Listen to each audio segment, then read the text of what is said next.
If you're about to sell your home, you're probably wondering when and how do you get paid?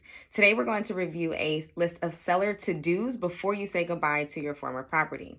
It is Tuesday, October 25th, 2022. I'm Ashley Pollard here for today's edition of Tuesday Talk, where we review common real estate and mortgage-related topics. Today's topic is seller post-closing checklist.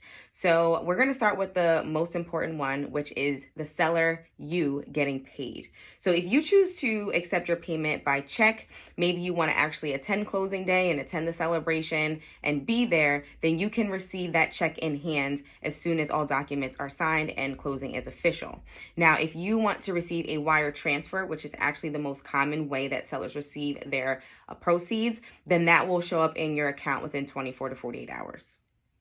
Number two is you're going to want to change your address. So notify every business and person that you can think of that you are moving, and also update your address with the U.S. Postal Service just as an added layer of security.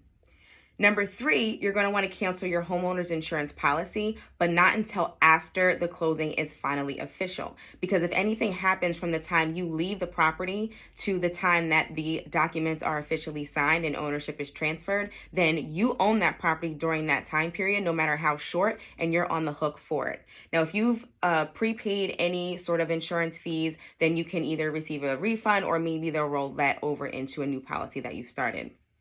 Now, if you're not leaving the property right away, let's say you're doing a leaseback, which means you as the seller are going to stay in the property even after ownership. Maybe you're still in the process of buying your new home, or the buyer's just gracious enough to let you stay a few extra weeks if needed. Then you will also probably want to speak to your insurance company about that, because you're not the homeowner anymore. So you might actually need to change the type of policy that you have during that time that you're doing the leaseback.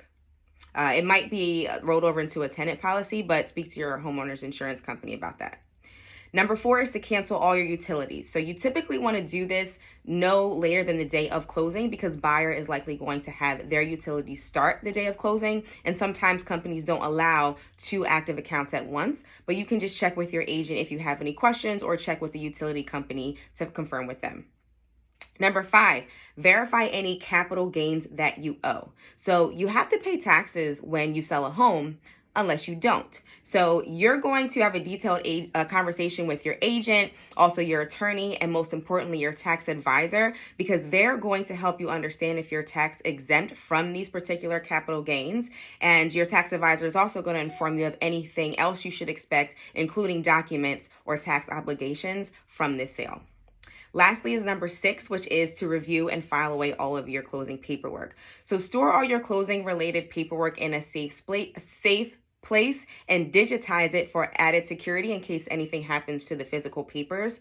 Also confirm with your lender that your promissory note is marked as paid, and you're going to want to make sure that there is a release of that lien, and that's filed with the public records in the county. Typically in New Jersey, your title company is going to handle that, but just talk with your title agent and your attorney about that for clarity. So those are my post-closing seller to-do items. Once you're finished with this, you can calmly and peacefully and happily move on into whatever you're doing next. If you have any questions about this, please reach out to me, and myself and my team will be glad to assist you. Thank you for tuning in for another edition of Tuesday Talk, and I will see you all next week. Happy Halloween to everyone that celebrates. By the time we get to next week, it'll be November 1st. So have a great week with family and friends, and I will see you next week.